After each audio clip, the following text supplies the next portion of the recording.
Konsep rencana strategis dan rencana operasional dalam perencanaan SDM. Apa itu rencana strategis dan rencana operasional dalam perencanaan SDM? Rencana strategis merupakan perencanaan jangka menengah hingga panjang 3-5 tahun yang memuat visi, misi, dan strategi pengelolaan sumber daya manusia sesuai arah organisasi. Rencana operasional adalah penjabaran rencana strategis dalam bentuk kegiatan teknis jangka pendek. Selanjutnya yaitu manfaat rencana strategis SDM. Yang pertama, memastikan ketersediaan sumber daya manusia yang sesuai kebutuhan. Yang kedua, meningkatkan produktivitas dan efisiensi kerja.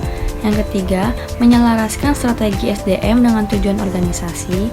Yang keempat, mendukung pengambilan keputusan manajerial. Dan yang terakhir, yaitu meningkatkan pengembangan dan retensi karyawan. Keterbatasan rencana strategis SDM membutuhkan biaya, waktu, dan tenaga yang besar, memerlukan koordinasi antar unit yang kompleks, kurang efektif apabila implementasi tidak konsisten, sulit diterapkan pada organisasi dengan sumber daya terbatas. Struktur dan isi rencana strategis SDM meliputi pendahuluan, visi dan misi SDM, tujuan dan sasaran strategis, analisis situasi atau SWOT, arah kebijakan dan strategi, program dan kegiatan, serta indikator kinerja dan evaluasi. Proses perencanaan strategis SDM yaitu yang pertama, analisis lingkungan internal dan eksternal, yang kedua, peramalan kebutuhan dan pasokan SDM, yang ketiga, penetapan tujuan dan kebijakan SDM, yang keempat, perumusan strategi dan program, yang kelima, implementasi rencana, serta yang terakhir, monitoring dan evaluasi. Hubungan rencana strategis dan operasional. Rencana strategis berfungsi sebagai arah jangka panjang, sedangkan rencana operasional berperan sebagai pelaksanaan nyata dari strategi. Hasil pelaksanaan operasional menjadi bahan evaluasi rencana strategis. Peran strategis dan operasional. Peran strategis menetapkan arah, kebijakan, dan antisipasi perubahan. Peran operasional melaksanakan kegiatan, melakukan koordinasi, dan evaluasi pelaksanaan strategi. Lalu di sini ada studi kasus. PT Hari Ayo Perkasa menyusun rencana strategis SDM dengan tujuan utama meningkatkan kompetensi karyawan, mengefisiensikan proses rekrutmen, serta menciptakan lingkungan kerja yang kondusif. Rencana ini kemudian diterjemahkan ke dalam rencana operasional berupa pelatihan tahunan, penjadwalan rekrutmen sesuai kebutuhan, penilaian kinerja rutin, serta sistem kompensasi yang adil dan transparan.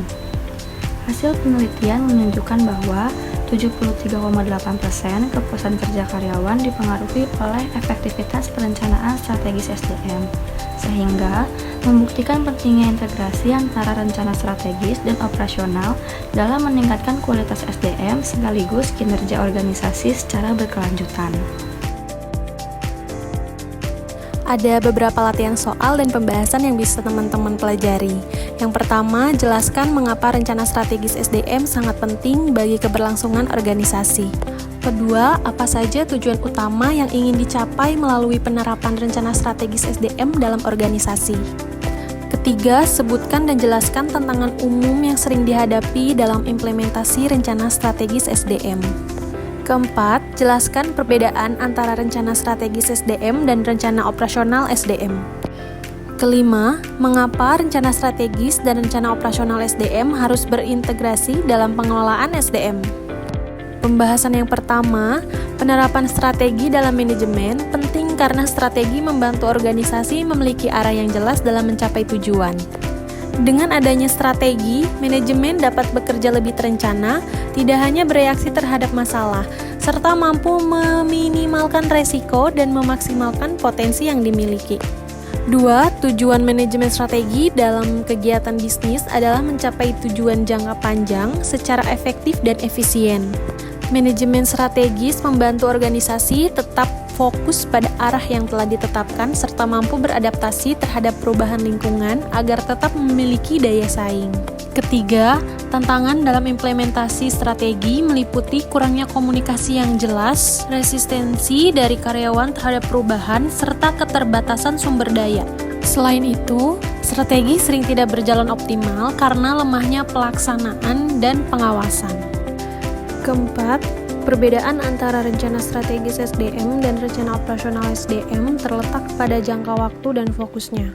Rencana strategis SDM berorientasi jangka panjang dari bersifat menyeluruh, yaitu mengarahkan pengelolaan SDM agar selaras dengan visi, misi, dan tujuan organisasi. Sementara itu, rencana operasional SDM lebih bersifat jangka pendek dan teknis, berisi langkah-langkah konkret seperti rekrutmen, pelatihan, penilaian kinerja, dan pengajian untuk mendukung tercapainya rencana strategis. Kelima, rencana strategis dan rencana operasional SDM harus terintegrasi agar kebijakan jangka panjang dapat dilaksanakan secara efektif melalui kegiatan operasional sehari-hari. Tanpa integrasi, rencana strategis hanya akan menjadi konsep tanpa realisasi, sedangkan rencana operasional dapat berjalan tanpa arah yang jelas. Integrasi keduanya memastikan pengelolaan SDM berjalan konsisten, terarah, dan mendukung pencapaian tujuan organisasi secara optimal. Kesimpulannya yaitu, rencana strategis dan rencana operasional SDM merupakan dua aspek yang saling melengkapi. Rencana strategis memberikan arah jangka panjang, sedangkan rencana operasional memastikan strategi dapat dilaksanakan secara efektif dan berkelanjutan.